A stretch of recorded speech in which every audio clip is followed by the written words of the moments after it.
كل الناس ولاد ناس، بس يا ترى طول الوقت بنبقى ولاد ناس ولا بنختلف من ناس لناس؟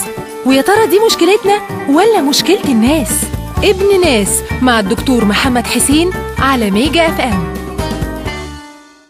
أهلا بيكم وابن ناس، والجزء الثاني من الوقفة الثانية من وقفتك مع قلبك. قلبك شريكك في كل حاجة، قلبك بيعمل معاك كل حاجة. هل أنت وقلبك صادقين مع بعض؟ صرحة مع بعض؟ متفقين على اللي بتعملوه؟ ولا فينا حد بيضحك على التاني؟ هو أنا ممكن أضحك على قلبي أو قلبي يضحك عليا؟ طبعا.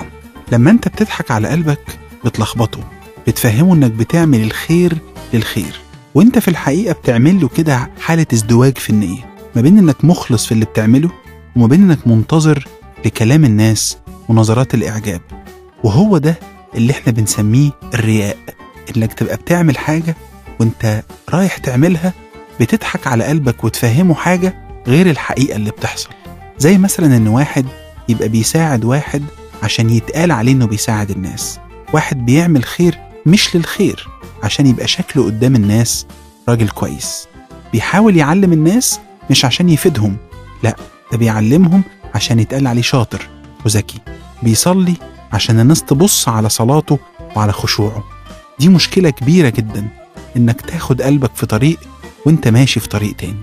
وساعات قلبك هو اللي بيضحك عليك، قلبك هو اللي ما بيبقاش صادق معاك، هو اللي بيخليك معجب بنفسك ومحسسك إنك أحسن من الكل، وينسيك إن أي نعمة عندك أنت مالكش أي فضل فيها ولا أي سلطان عليها، ولا تقدر تضمن إنها تستمر معاك، وإنك عندك نقط ضعف وتقصير كتير جدا في حياتك.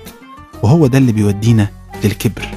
الكبر سببه إن قلبنا بيضحك علينا وبيخلينا نشوف نفسنا في وضع أعلى وأحسن وأجمل، وعشان كده بتفضل شايف الناس صغيرين، والحقيقة هم كمان بيشوفوك صغير.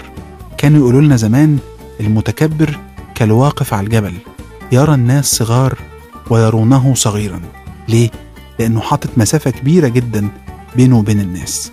صدق قلبك هو اللي هيحدد لك البوصلة بتاعتك، يا إما البوصلة بتاعتك في سلوكك وتحركات قلبك تبقى الفوق باصص فيها دايما على ربنا سبحانه وتعالى، أو على الناس الأحسن منك والأفضل منك في قلوبهم.